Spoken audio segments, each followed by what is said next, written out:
Good day, everyone. This is the group of Axel Ray de Mesa and Luis Andre Juan, which covers up the Asian architecture of East Sri Lanka. Brief history of Sri Lanka. Sri Lanka, formerly known as Ceylon, is an island country lying in the Indian Ocean and separated from peninsular India by the Palk Strait. Sri Lanka is an island country in South Asia which depicts a beautiful blend of various cultures and traditions. Sri Lanka is mainly known for its rich Buddhist heritage, which dates back to the 3rd century BCE. Sri Lanka is a multicultural country, and the diversity of the country is visible from the amalgamation of many religions, ethnic groups, and languages. Sri Lanka or Ceylon is a large island from the Indian Ocean, 32 kilometers off the southern tip of Indian Ocean, 32 kilometers off the southern tip of Indian Peninsula. Ceylon has been a center of international trade due to its strategic position on the west to east sea routes and its fine natural harbors. Geological influence of Sri Lanka. Many different types of building materials are used: granite, limestone, laterite, and sandstone, clay for bricks, roof tiles, and pottery, and wet districts, which encourage the rapid growth of soft and hardwood, bamboo grasses to the thatch and mats, and coconut trees, whose wood is used for pots and roofs and whose leaves are used for thatch and decoration. Tanks were built and around rock outcrops, and cities, places, and temples were built on hills and high rocks. The topography was used in the past to enhance architectural effects. Tanks were built around rock crops, and cities, palaces, and temples were built on high rocks. The climatic influences. Ceylon is divided into 3 climatic zones, which have given rise to special buildings characteristics a dry hot zone. Mainly in northeast, where in the early civilization, vast irrigation tanks were built to conserve rainwater. A central wet region, cool and invigorating, and low-lying hot wet zone in the south and southwest, with very heavy rainfall and high humidity, where buildings are solid-walled with wide projecting eaves and verandas, and steep pitch roof to ward off rain and sun. Social and historical influences. Ceylon or Sri Lanka has a recorded history of 2,500 years, and it has three major periods, which are the Anuradhapura period, 4th century BC to 10th century AD, and the second one is the Polonnaruwa period, 11th to 13th century, and the last one is Kandyan period, 15th to 19th century. Architectural characteristics and features. The architecture of Sri Lanka displays a rich variety of architectural forms and styles. Buddhism has had a significant influence on Sri Lankan architecture since it was introduced to island in the 3rd century BCE. Buddhist architecture in Sri Lanka ranges from cave temples, stupas, meditation houses, skyscrapers, palaces, pools, public halls, and houses. Caves in Dambulla with doors and windows, bricks, walls, and stones were fine examples of caves in Sri Lanka. The plastering has white and finished with fine paintings. Ancient architecture of Sri Lanka. Cave temples. The cave temples are one of the earliest examples of Sri Lankan architecture. The usage of a drop ledge to keep precipitation from entering the tunnels is one of the cave temple's unique and fascinating features. The walls and roofing, which are plastered and ornamented with stunning artwork to enhance the cave's attractiveness complement this unique trait. Dambulla. The Dambulla Cave Temple is the largest cave temple of Sri Lanka. Today you can witness three statues of Sri Lankan kings and queens, along with statues of gods and goddesses, and Gautama Buddha. Muli Kiragala. Muli Kiragala Rock Temple, also known as Kirigala Rajamaha Viharaya in the local dialect, is located in Tangaling and makes for a great day excursion. The temple is embedded into 673-foot tall rock and requires you to climb to the summit to admire its beautiful stupa and surrounding views. The rock is affectionately referred to as Little Sigiraya due to its stunning architectural style, just not as popular as Sigiraya Rock Fortress. Recognized as an important archaeological site, which visit the temple and admire the various paintings, sculptures, and architectural structures, which comprises of 5 key areas, namely the Siyambalamaluwa, Bumaluwa, the Royal Temple Compound, the Upper Temple Compound, and the Lower Temple Compound. Ancient architecture of Sri Lanka, Dagobas and Stupas.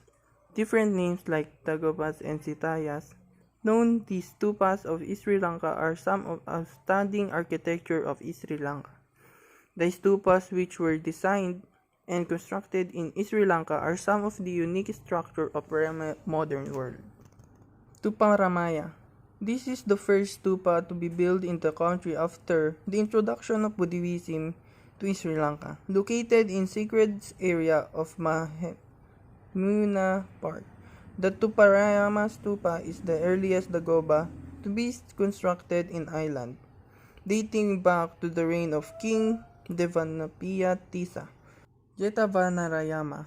The Jetavanarayama is a Buddhist stupa located in ruins of Jetavana in the ancient city Anuradhapura. It is one of the 8 sacred places in Sri Lanka, and it is considered as the tallest Buddhist stupa in the ancient world, with a height of 400 feet. This stupa represents Buddhist monks of Theravada and Mahayana sects, and it has a high significance in the country. The entire compound contains 10,000 Buddhist monks, and it covers an area of 5.6 hectares. Polonnaruwa Vatadaj. Another ancient architecture of Sri Lanka is the Vatadaj, which represents the changing perspective of the stupa with the island. The shape of the Vatadaj has transformed from a square to a circular form. The most ancient of this structure is found in Polonnaruwa, which was one of the most famous cities in ancient times and a flourishing commercial and political hub. The Vatadaj has a similar design with that of the structure belonging to the Anuradhapura period, especially Tuparamaya and Lankaramaya. It was built by Vasabha around an already existing stupa during his reign from 67 to 111 AD.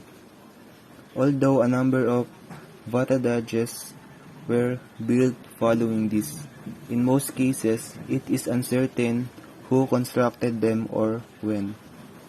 Vasabha was a monarch of the Anuradhapura period of Sri Lanka. He is considered to be the pioneer of the construction of large-scale irrigation works and underground waterways in Sri Lanka to support paddy cultivation. Colonial period architecture of Sri Lanka. The next period of change in Sri Lankan architecture is visible from the structures constructed by the foreign invaders in colonial period. The buildings can be easily distinguished by their unique design and thick stone walls, and are referred to as colonial buildings. Some of the examples of these buildings include the Dutch Fort at Gale and Colombo Fort area. Even Negombo is filled with some old-fashioned European-style churches. Gale Fort. The history of the iconic Gale Fort dates back many centuries and was a well-known natural harbor used by Persian, Arab, Greek, and Roman traders. Among others, long before it was discovered by the Portuguese in the 1500s, through historic trading, European colonization, the tsunami in 2004, and the tourism boom in the island in more recent times. The landscape of Gale Fort has referred to as the Dutch Fort, after those who fortified it after it was built by the Portuguese. The fort has 14 bastions and granite and coral ramparts, fitted with the cannons to protect the gale from seafarers. At present, Gale Fort is a melting pot of cultures and communities and a favored destination of many. Sri Lankan Parliament Complex. The new Sri Lankan Parliament is an asymmetric group of colonnaded pavilions with striking copper roofs floating on a man-made lake. The site was originally a marsh and was dredged to form a small island to support the structures, a wide shore with dense tree cover. The approach is along a causeway and across a forecourt. Bawa has used a modernist framework to support indigenous components of past architecture and produce a building of great beauty and harmony. Karunaratne House. A house on the hillside above the Candy Lake looked quite ordinary, resembling what was known at that time as an American bungalow. Its clean, rectilinear form sat within a lush garden. The house with an expanse of window, terraces, and deep shaded verandas aimed to bring building and landscape together. A comingly of outside and inside that De Silva intuitively understood to reflect the way people live in the tropical Sri Lankan climate. Independence Memorial Hall. Independence Memorial Hall is located at the Independence Square at Colombo, 7. This place is known as Torrington Square in early days. This hall was built for the commemoration of the independence from British in 1948. The hall was built at the location where the formal ceremony marking the start of self-rule, with the opening of the first parliament by the HRH Prince Henry, Duke of Gloucester, occurring at the special podium February 4, 1948. This hall is based on the architecture of the Audience Hall, Magul Madawa, located in Kandy. The column and pillars are decorated with traditional Sri Lankan designs, and statues of lions are placed around the building. It was at the Magul Madawa that the Kandyan chieftains gave over the island to the British throne in 1815. Some of the Sri Lanka's most prominent architects labored over a number of sketches before the scrupulous premier granted his approval, making the Independence Memorial Hall one of the most meticulously designed buildings in the Colombo metropolis and even the whole country. Made to the request of Premier Senanayaka, who commissioned the building, it is said that he wanted a monument worthy of this country's long and impressive history. The building was designed by a group of 8 notable architects, led by Tom Neville Wynne-Jones. Kalutara Chaitya. The Kalutara Chaitya is a stupa and is worshipped by many Buddhists in the country, which Kalutara Chaitya is a well-known place that rests right opposite the Kalutara Bodhiya. The Kalutara Chaitya is a stupa and is worshipped by many Buddhists in the country. It consists of a hollow structure with 74 murals depicting the life of Lord Buddha.